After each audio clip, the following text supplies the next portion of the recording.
Day 27. We get to talk about accomplishments, what makes us proud, supposedly. And I definitely preach the idea of savoring accomplishments. Definitely taking that time to acknowledge the effort you put into it, to get some satisfaction from it and such. But I don't really go for the idea of being proud. I'm generally not a pride type person. I just think pride is one of those things. It's a slippery slope. It's easy to think too highly of yourself and become arrogant and or overconfident or closed-minded. There's there's times to take some of the pride that you did good, but you gotta let it go. But anyways, one of the things that I'm really proud of that's not in real recent, but in a sense, it was one of the things I had a great deal of trouble doing. So I lost my vision pretty officially by 2018, and it's 2025 now. I just really couldn't use my eyes in any way, shape, or form other than say, I think the light's on, but I was not sure. So during that process, because I had about a 3 year heads up that this was coming, I tried to learn Braille. Now I was gainfully employed, making a lot of money as a software developer. So all the typical finances out there, or sorry, not finance, resources out there were closed to me. They wouldn't even talk to me, even if I said, "Hey, I'll pay you." Uh, then finding, essentially a teacher, I couldn't find them because I wasn't in the blindness community. I had no idea where to find one. So I was running into a lot of issues. So I eventually decided that I would teach myself and get the bright idea that I would purchase a refreshable braille display, and that way I would know what I'm putting on it and be able to reverse engineer it. And that worked to a degree, but what I failed to take into consideration, trying to connect and control a display that I can't read yet is a problem. And I had no resources, no one asked. So that one I fought with quite a while. It probably took over 6 weeks for me to successfully get it connected to a computer and actually get a screen reader to say, "Oh, I see what that is," and push something out to it. So, yeah, things weren't going so hot. Mm. And then I started looking on the internet, and at this point, it's getting really hard to read stuff.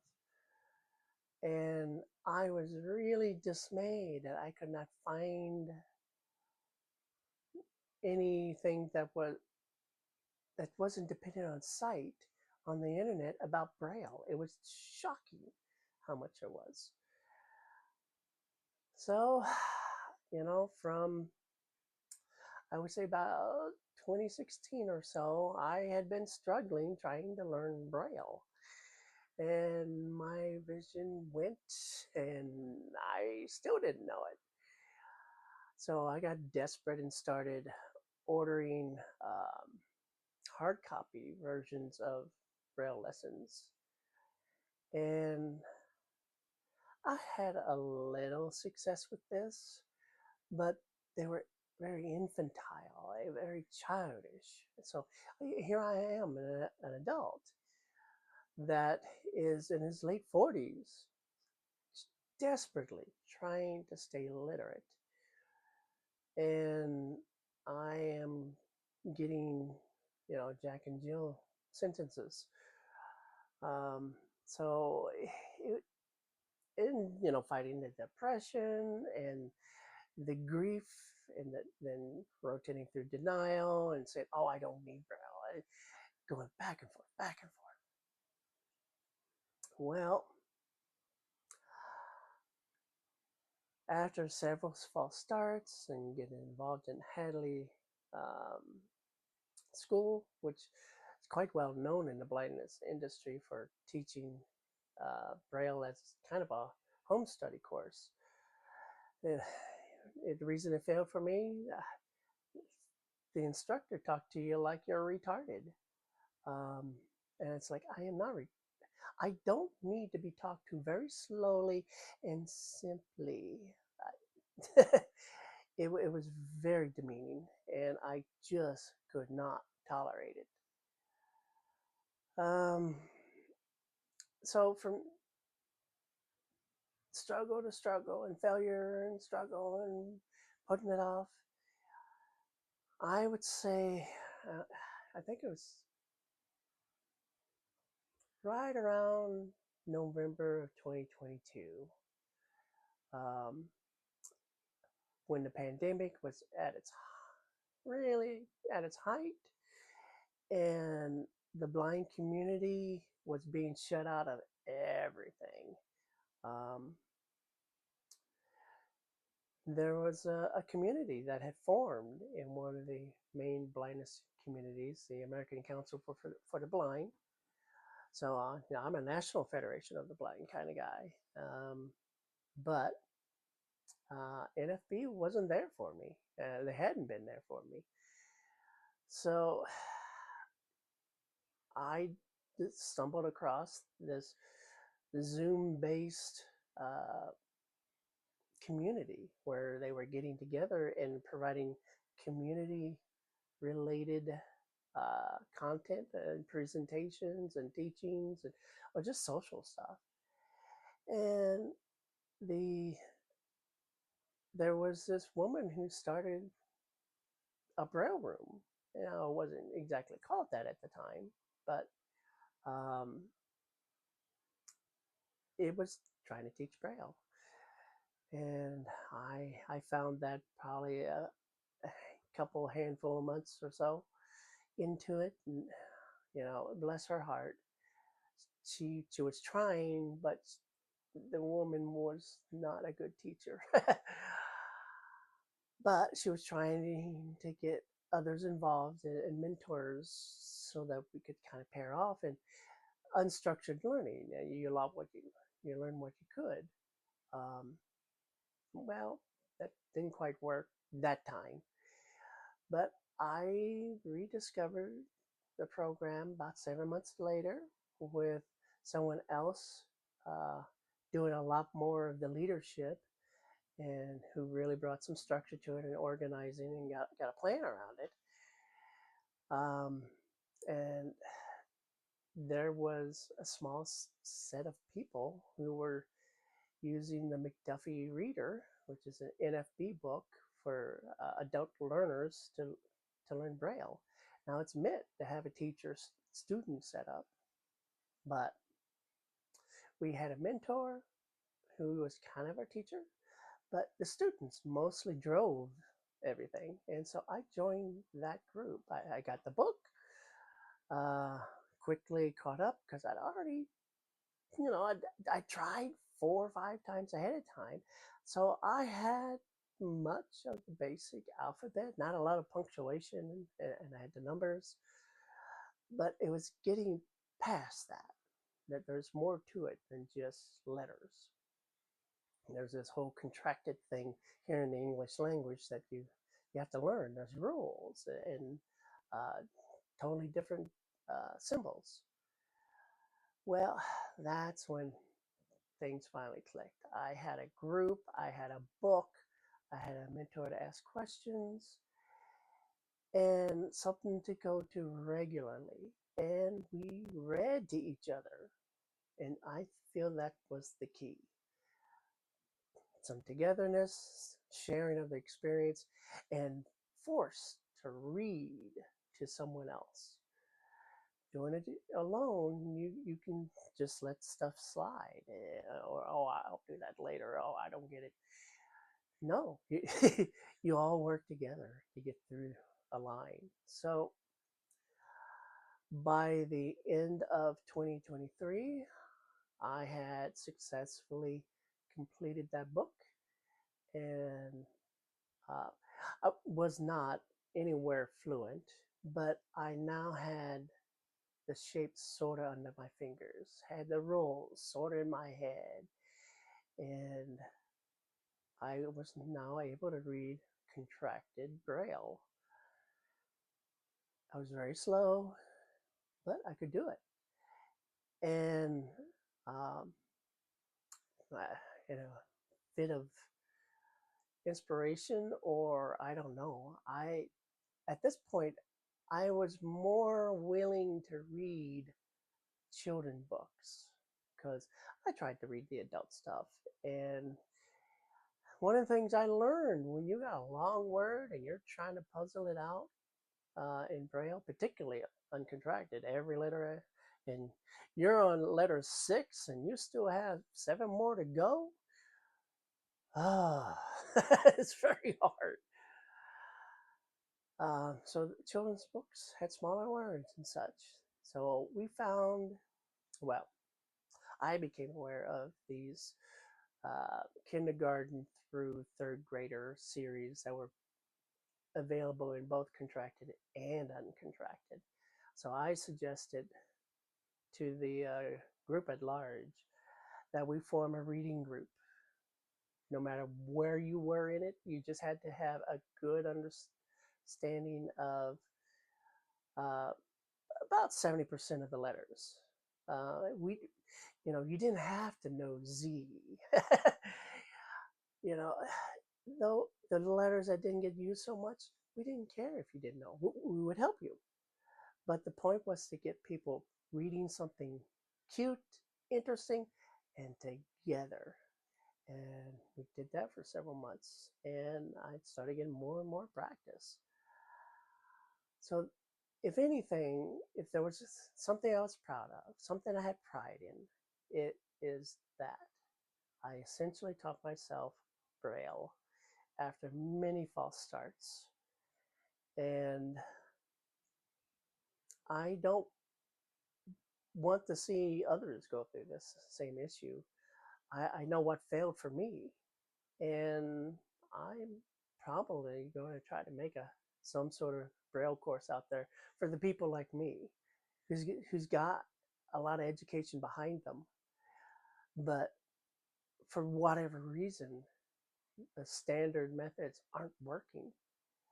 Um, so that is one thing I am. I feel a lot of joy knowing I successfully got past the I can't to I do. Um, on other tasks, I mean, this camera challenge, uh, I am not completely done with it, but day 27 of 30, I am going to finish it, and I can plan to continue. But I'm actually going to worry about you, the audience, and try to give you value. This is my time. This is me talking to the camera, learning how to get over the jitters, keep my mind straight. Um, think about, uh, a lot of people talk about they have a teleprompter or they have notes. And, one guy, he tapes notes to his stand and he looks at that. And none of that's available to me. I have to have it in my head. I have to either have it in my ear and using a computer, or guess what? I can use Braille on little note cards and just have basic outlines and ad lib the rest. So I got some options. And because of all that effort, I have a literary or a literate option, something that invokes the same skills as reading does. Listening is not the same, no matter how engaging it is. It's you don't have the same imagination, and when you get pretty decent at reading Braille, it frees up, um, brain cycles to actually have that imagination that you get when you're reading. At least when I was reading, I I had a lot of room to imagine my characters and what they looked like and sounded like, so that you're free to interpret. And that's what's missing when you're listening to something. So this YouTube, kind of coming back to that, YouTube is my way of trying to get it into a business, but I'm I'm hoping to provide value to both uh, camps. The camp that I live in and the camp you live in. Right now, there's an us and them. You know, uh, I wish it wasn't there, but society has made it that way. And one of the things I want to break down is that us and them. It's we need to worry about accessibility, because people gain and lose disabilities. Um, injury is a classic. You gain it and you lose it. But sometimes it comes and goes because of illness, or you know, your classic ones where it kind of comes and goes. It's like MS.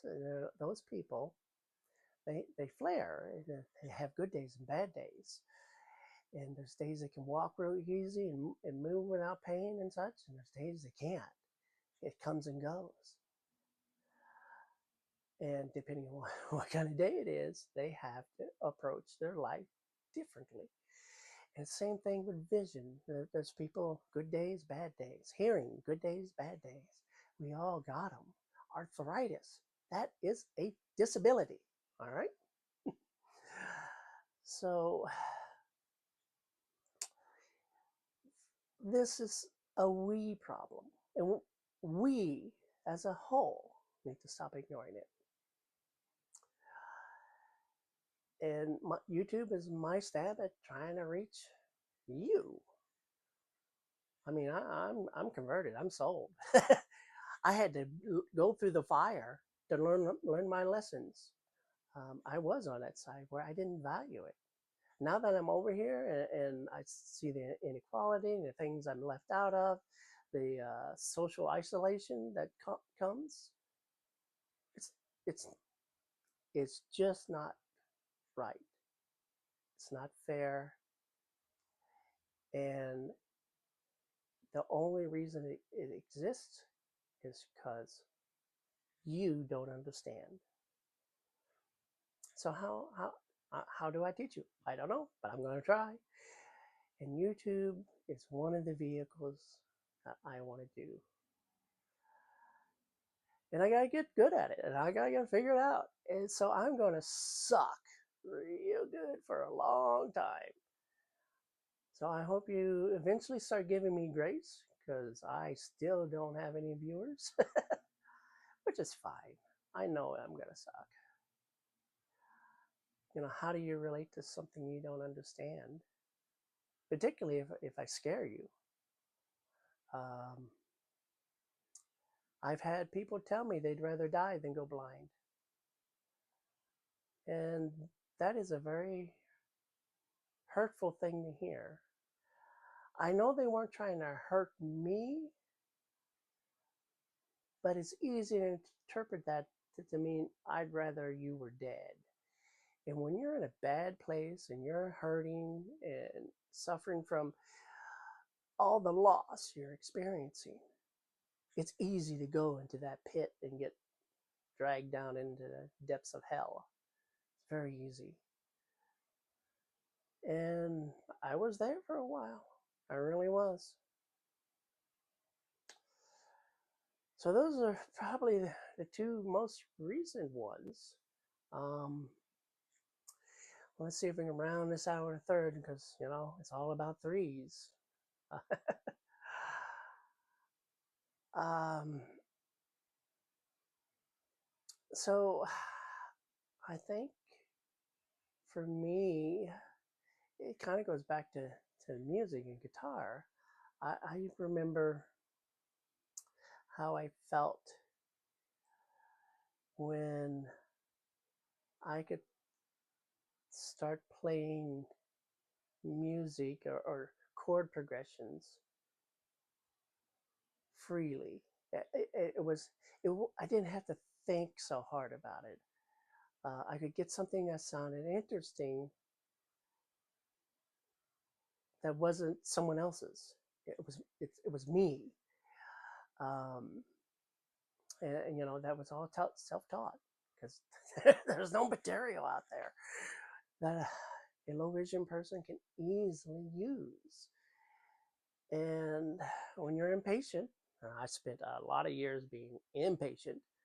Um, yeah, you just sit there in that victim mentality saying, no one is serving me and I can't do. I'm here to tell you that mindset does you no good. You just sit there and blame the world and others, and you get angry and resentful, and you go nowhere. And you eventually die alone, very angry. I was on that road. That was going to be my final chapter in the next 10, 20 years. Hell, it could have been even sooner the way things were going. But I started to change. Personal growth. Uh, I dive into self-help books because that's all I can afford.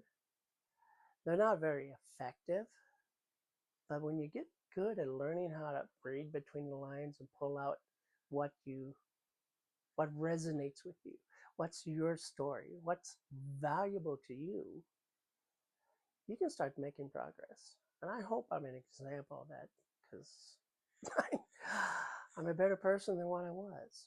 I, I can be happy. I can laugh again. Um, I tend to have a sense of humor when I'm interacting with people, and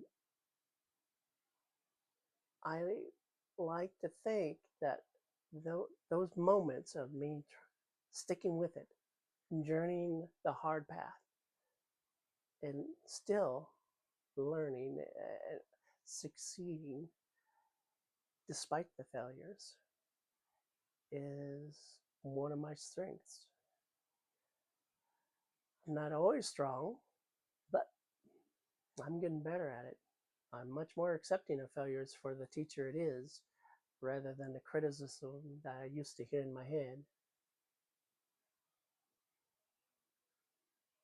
So those are the things I'm mm, kind of proud of, at least. At least I appreciate and cherish the achievements for what they are. They don't guarantee the next one, but they give me proof that there's another one in store. So, what has your achievements been? Can you think of one, two, or three? Can you think of any in your childhood? How about the real most recent one? And did you actually sit there and savor it?